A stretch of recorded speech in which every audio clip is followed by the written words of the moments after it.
Welcome. You're on the Fringe show. I'm your host, Tatiana Zalan, and I go live on Fridays at 2 p.m. Dubai time. The Fringe show is in its second season, and I decided to reposition it a little bit. I had quite a break between the first season and the second season, which starts now, and it was an opportunity for me to rethink what this new show should be about. The old one was about our future, technology, art, and society. The new one is still going to be about art, technology, and society, so that hasn't changed, and it will still be very much forward-looking. But my focus will be on creating an accurate and truthful, as much as possible, picture of reality, because it is our most valuable tool for now and in future.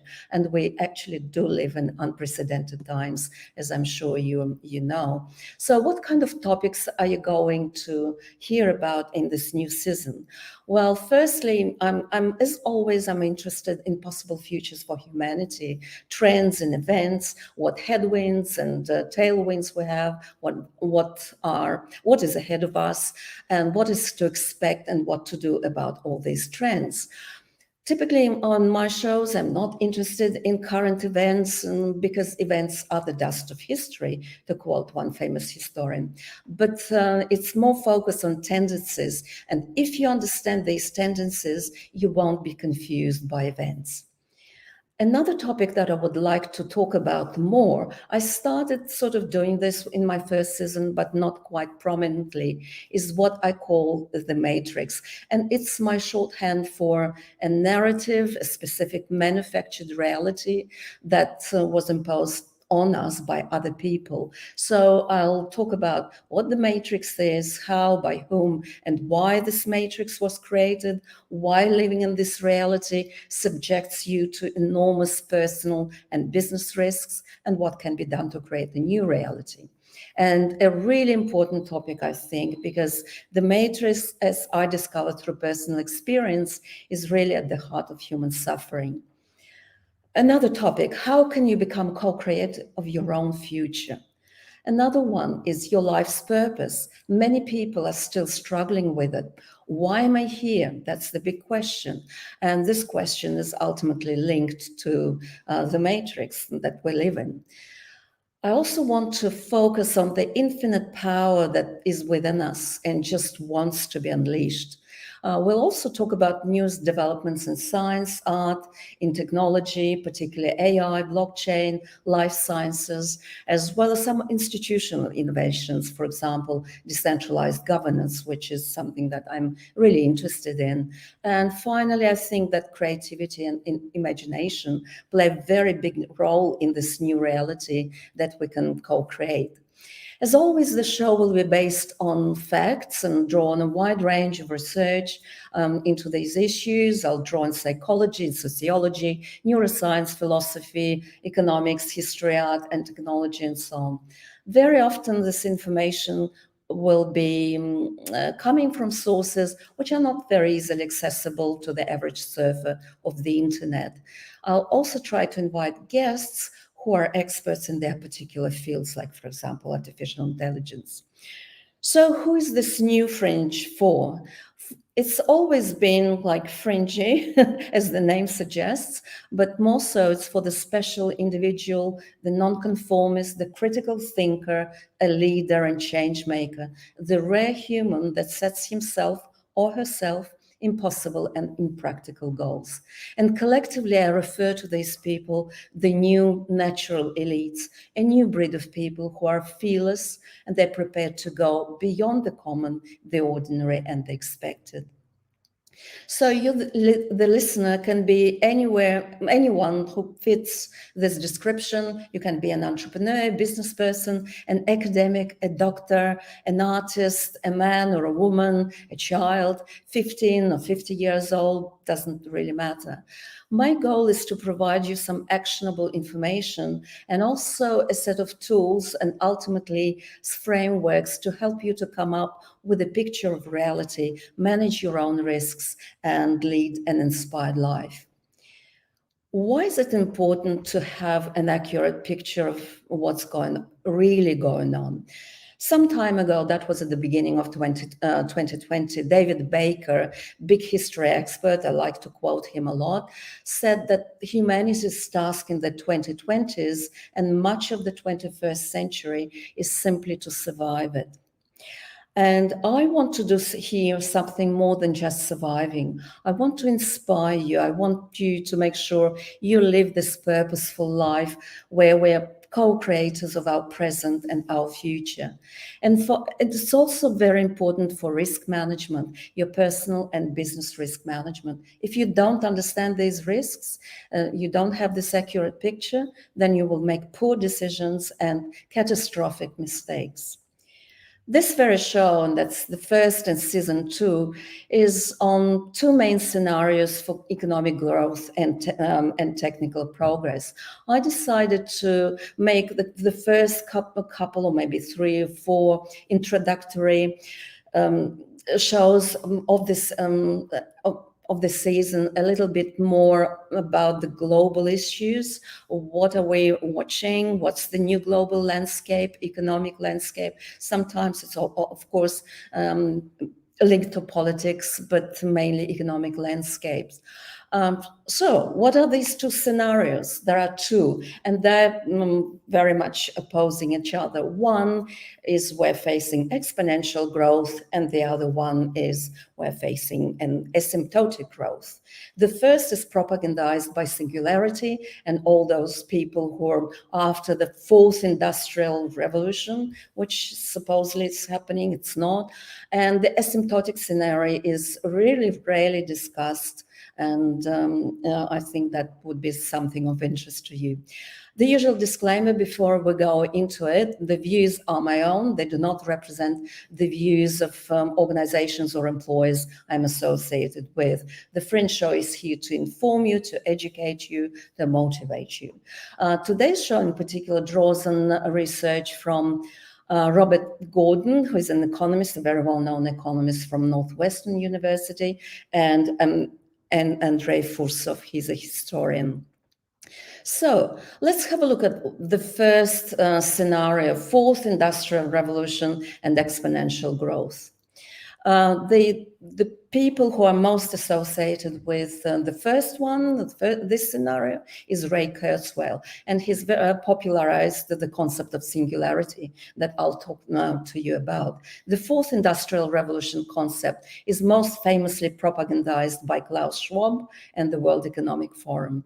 They're based on the idea that of exponential growth, which characterized the first revolutions as well, industrial revolutions. So what is singularity? Just very quickly, that's coming from the book The Singularity is Near, When Humans Transcend Technology. Ray Kurzweil, who was at the time inventor, futurist, and director of engineering at Google in 2005, the book was published.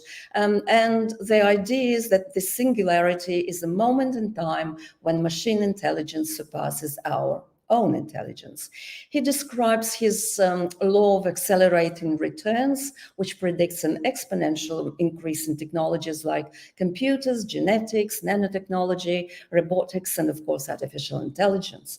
And once the singularity is reached, Kurzweil says that all AI will infinitely be more powerful than all human intelligence combined. Afterwards, he predicts that intelligence will radiate outward from the planet until it saturates the universe. The singularity is also a point at which machines' intelligence and humans would merge, become inseparable. Humans, in other words, will become transhumans. And Kurzweil predicted this moment of singularity to come in by 2045 or so. Kurzweil believes that forecasts which extrapolate straight lines on linear trends are limiting, when instead we should be using an exponential function. And an exponential function, as probably many of you know, looks like a J-stick. Kurzweil is relying on mathematical functions rather than natural or physical laws. We should point this out. In fact, he's using kind of a double exponential also, an increase in processor speed and decrease in the processor cost. Now, not everybody will agree with this, and in fact, another futurist and physicist, Theodore Modis, said that, well, nothing in nature follows a pure exponential, and as you will see, probably Modis is right. Explosive growth, including technological growth, can be best described by a logistic or S curve. And the question is, well, where are you on the S curve? We can use past patterns of growth to make forecasts only as long as it represents a natural law. If it's not a natural law, then we can't apply the same logic. And Kurzweil himself admits that there are always limits, and eventually his exponential growth curves will turn into these S curves, although, according to him, it will take a long time. So that's exponential growth, and apparently it's coming according to the proponents of the fourth industrial revolution, but not so much for those people who don't believe in that and think that the world is moving more towards asymptotic growth. So the question is, well, what is an asymptote? Asymptote is a straight line that constantly approaches a given curve but does not meet at any infinite distance. In other words, asymptote is a line that a curve approaches as it moves towards infinity. Let's now look at the past. What was the economic growth, technological progress in the past? Let's look at the last 10,000 years, pre-industrial and agrarian range. At best, labor productivity growth did not exceed 0.2 or maybe 0.4%. It was all about asymptotic growth. Resources and factors of production were factors limiting this overall growth. And when population growth was starting to exceed all these growth limits, then several solutions were typically put in place. Colonization. Part of the population would simply start moving out of the country, looking for new opportunities, new lands, and so on. Governments would start to limit consumption, and that was particularly popular in China. Or sometimes tribes would invade agrarian societies and just simply get rid of half of the population. In 1955, Fortune made a forecast about a fabulous future for the subsequent 25 years. And this forecast was actually right. In the US, the GDP per capita between 1955 and 1980 grew at more than 2% per year, and that was enough for the standard of living to double in a mere, 32 years or so. The forecast for the years leading up to 2040 is unfortunately gloomy. And the question is why? Because there's no law in history that this economic growth must continue at a constant rate. There was virtually no economic growth between the time of the Roman Empire and around 1750, when peasants tilled their land with tools and equipment, little different from Roman times. And it was only then, in around 1750, that the world changed. The first industrial revolution arrived. It began around 1780 and was based on steam, cotton spinning, railroads, and steamships. It's precisely during this time that the productivity growth finally exceeded population growth. The second industrial revolution began in 1875. It included electricity, internal combustion engine, running water, sewers, communication, entertainment, conquest of infant mortality. But as an aside, all these revolutions had a dark side as well. In addition to the technological progress, growth was achieved through social repressive measures. Such as a widespread death penalty, particularly in the UK in the 18th and 19th century, very high crime rates, diseases, and displacement of criminals to colonies. The third industrial revolution began in 1960 and included computers, electronics, digitization. It was or has been quite transformative, and although it was probably less transformative than the previous revolution, the previous second revolution. So all of these three revolutions are indeed characterized by exponential growth, which continued until the late 20th century. But each of these revolutions had shorter and shorter cycle eventually. And the jury's still out there whether the benefits of the third revolution will persist. And this question, precisely this question, is at the heart of the debates about the future state of technology in 2040.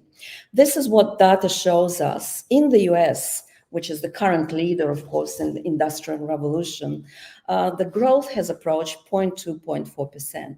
We're back on an asymptomatic curve, so we can say really goodbye to the fourth industrial revolution. The second revolution was the most transformative and was probably more important than the current one, the third one. The question is why, and here's some evidence. If you look at the output per labor productivity, it grew at an annual rate of 2.3% between 1890 and 1972, but it registers a far lower growth rate of 1.6% during the 4 decades since 1972. The level of productivity has increased by a factor of 12 since 1891. And a factor of 9, so 9 out of 12, that had been achieved already by 1972. I'll give you just a few more figures here. Bear with me, but because I just want to make my argument. If you look at the past growth rates in 1891 to 1972, 2.3%, 1972 to 1996, 1.38%. Then 96 to 2004, we had high growth rates, 2%, and that was due to the collapse of the USSR and the socialist system generally, and capitalist expansion. In 2004, 2012, 1.33, and 2012 to now, we're back to 0.4 to 0.5%. So US productivity growth from 2010 to 2019 was virtually zero throughout all sectors of manufacturing. And the big question is now, well, how important will innovations be over the next 25 years, and how much of they will impact the future growth of productivity and the standard of living? Of course, many analysts would say that now we're witnessing a new techno-economic paradigm, as they call it, new TEP, new cycle, if you will, and that's all around and what we call NBIC, nanobio, IT, and cognitive technologies.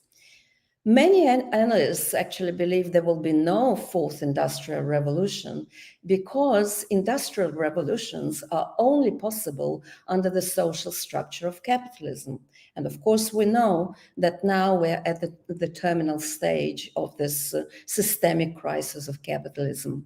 I've talked a little bit about that in my season 1, but I will definitely talk a little bit more in this because I think we need to understand where we actually are. And even those analysts who do understand, who do say that there will be some progress, say that it will be associated with some very negative social consequences and the new neo-Malthusian trap, where there will be a huge percentage of redundant people, or what Yuval Noah Harari calls useless eaters. So, what's the bottom line of growth? There are some headwinds that are currently in the process, slowing American economic growth, and that's demography, education, inequality, and government debt. So if we have a look at what are the growth rates right now, 1.8%, and do all the numbers, which Robert Gordon does brilliantly, all the subtractions, all the decimal points, we arrive in the end at growth rate of 0.2%. And that's Britain's rate of growth from 1300 to 1750, before the first industrial revolution. So no growth, it's asymptotic, as the figures show. Is this going to be ad infinitum, eternally? Probably not, because nothing is eternal, but such flat curve economy existed for 10,000 years, and it's likely to come about again. Another possible scenario is industrial growth may continue, but in the West at least, it will be in the service of the very top of society, the elites. And the others, well, will live in pre-industrial times. And I want to wrap up here and probably outline a couple of takeaways. What does it mean for you and me that we live in probably in the era of asymptotic growth rather than exponential growth? Well, it will may be the most characteristic feature of the economy, and people and businesses may need to come to terms with that. The worst thing to do is to maybe fear the approaching dark ages, and I'll talk about it more about those dark ages and what we can do about them in future shows. But the thing to do is to understand what kind of crisis is about to come, so that we can use this knowledge to sort of glide into the new world ahead of others. And also, I think we do not need to be in this we're doomed mindset. We're not doomed. We have solutions. So, what are the solutions that we have available right now? Well, what I'm doing right now here with you, that's having an accurate picture of the present and future, and not the one that has been imposed on us by global decision makers. And that's fundamental to risk management, both personal and business. You need to develop personal resilient support networks. There is also a huge role for creativity and imagination, and these are fundamental to having an inspired and purposeful life. I hope this show was educational, that will allow you to have a more accurate picture of the world, a more kind of realistic picture of the world. And I'll see you next Friday. Thank you so much for listening. See you soon.